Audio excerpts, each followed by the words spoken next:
see you there. Well, thank you for joining me. My name's Alan.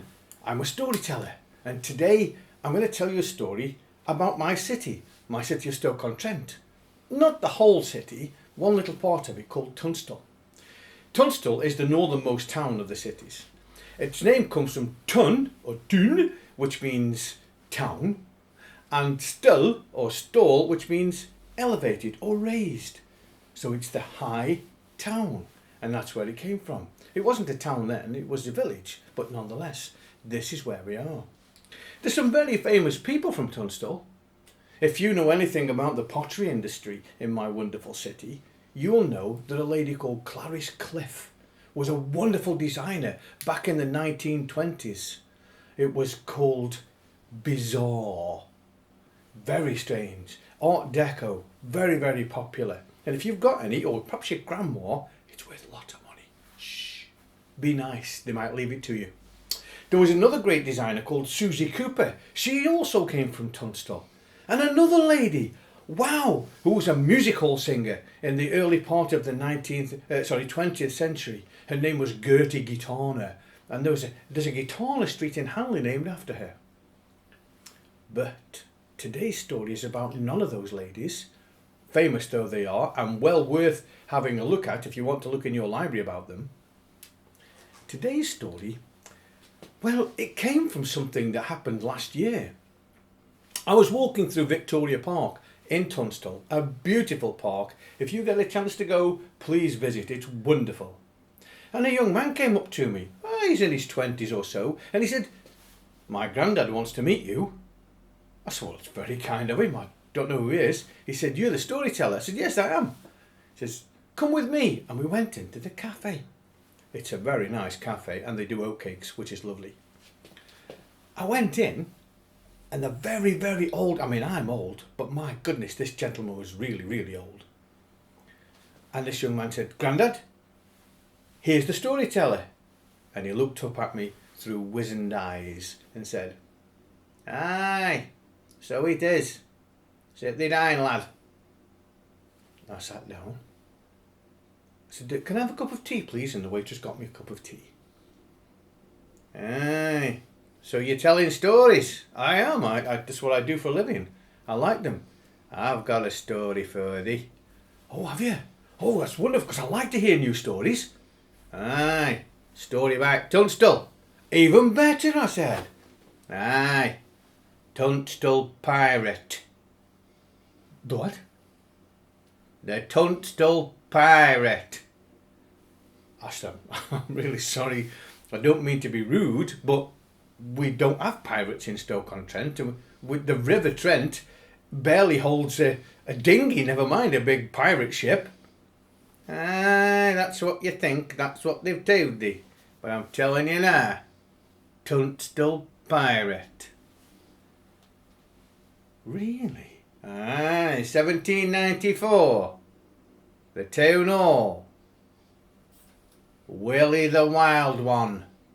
"Aye, called Willie. That wasn't his name was Williams, but they called him Willie, you know, Willie the Wild One. And he come from Tunstall and he was a pirate, I'm telling you now."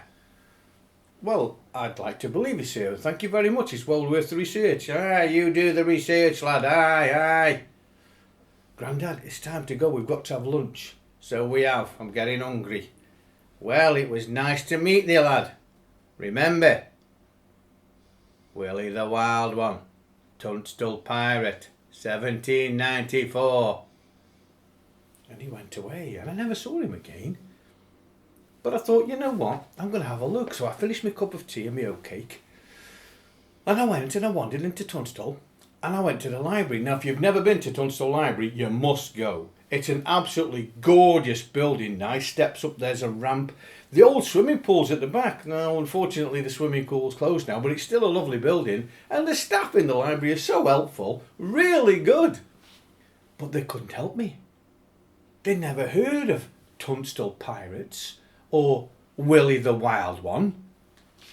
And I had to think, and I got the books out, and she gave me a wonderful history book of Tunstall, one I hadn't seen before. There was no mention of him anywhere, none whatsoever. And I found another book that said 17th century Britain. And it mentioned Tunstall, because it's been around a long time. Nothing. And another one I found, 18th century, nothing. Then right at the end, I thought I was going to put this book away. Right at the bottom of page 99, there was a small picture. Not very big at all. Not even that big. It's even smaller than that. And it wasn't a photograph like this. This is Stonehenge. It was a drawing. But it was a ship. So I had another look. And I had to really look. I got my glasses on. I picked up my magnifying glass, because I always carry it with me. And I looked really hard.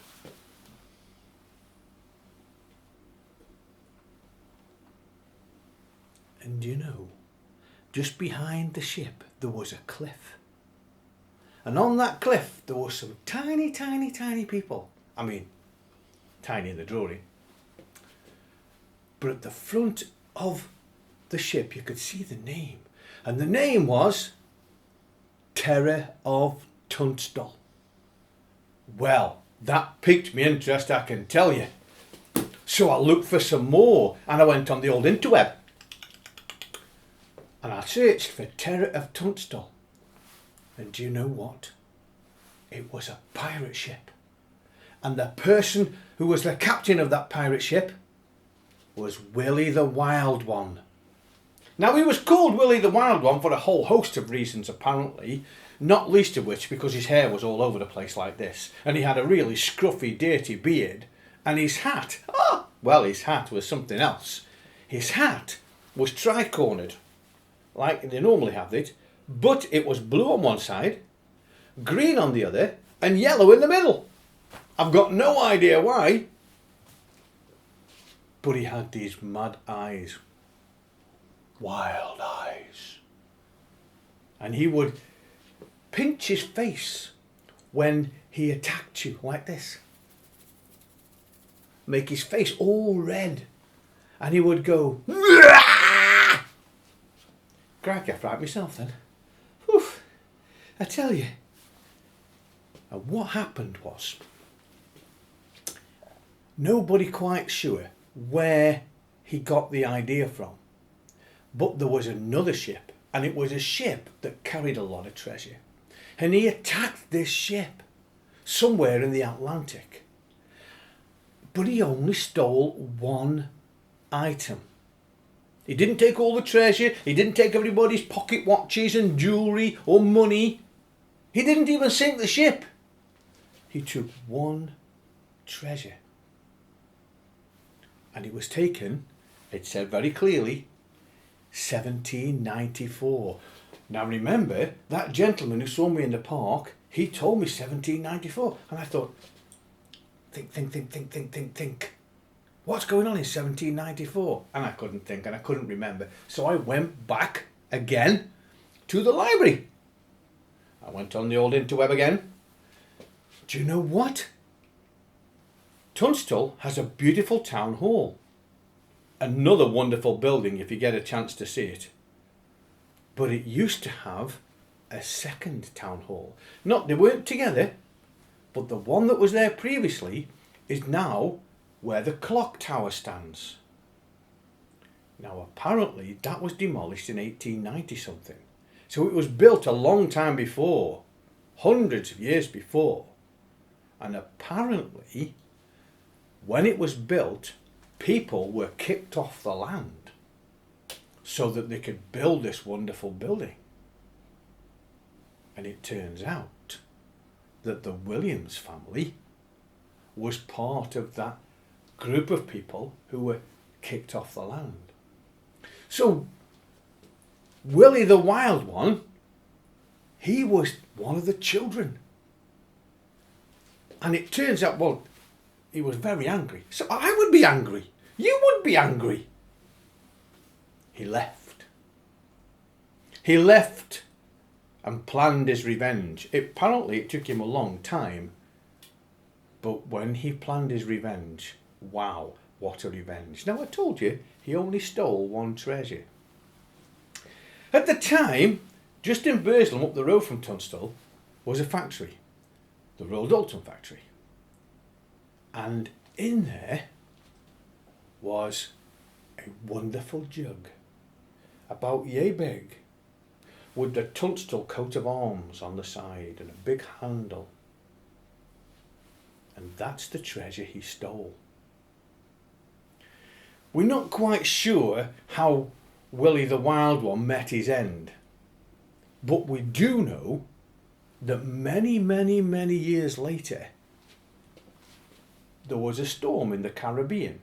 Now lots of pirates sailed around the Caribbean because there was lots of treasure ships. The Spanish, the British, the French, the Portuguese, they all sailed around there because they had businesses and things like that. Lots of pirates used them. What happened was there was a great storm, as there is in the Caribbean every year. And the storm apparently dragged up some shipwrecks. Now the shipwrecks were very old timbers, and there were some treasure chests in them. Mostly, to be truthful, it wasn't treasure. It was, 200-year-old underpants, which is not very treasure at all. And, there was a wig, and there were other bits and pieces. But there were some bits of jewellery, some plates, some gold things, and a very strange looking jug with some faded shield on the side of it. You see this picture here? These rocks here are the very rocks that the shipwreck was found upon. And that's why I've got this picture. I wish it was a painting, but it's not. It's a picture. Now you see, somebody else very famous comes from Tunstall. I wonder who you could think who it is. He's very famous today. And quite rightly, he doesn't live here anymore, unfortunately. He lives in America with his wife and his children. But he is coming back to Stoke-on-Trent. And I heard that this treasure, because that's what it is now, was found and sold in an auction. And this very famous person from Tunstall is now well rich. I mean, like, wow, scary rich. Because he's very good at what he does. I'll give you a clue. And through it all, she offers me protection, a lot of love and affection, whether I'm right or wrong. Yes, you guessed it. No, it's not Cliff Richard. Don't be silly. It's Robbie Williams. Robbie is coming back to Stoke-on-Trent, and he's super rich because he's super clever and super good at what he does, and he's written loads of songs and performed and sold records, and he's just fantastic. A great ambassador for the city, but especially for Tunstall. Now I heard that he's coming back to Stoke-on-Trent to the Port Vale Football Club because he liked Port Vale, he was a supporter, and I don't blame him. It's a lovely venue. Unfortunately, that's not going to happen this year because obviously the lockdown, but hopefully he'll still come back and the concert will take place and lots of people will be very happy. But because Robbie is so super rich, the treasure was sold in an auction. I believe that Robbie might have bought it secretly. Who knows? And I also believe that he might bring it back to Stoke-on-Trent. Who knows? And if it is, he'll give it to the people of Tunstall because it's a beautiful jug made by Royal Dalton, another famous person, Henry Dalton, from Stoke-on-Trent. I hope that's the case.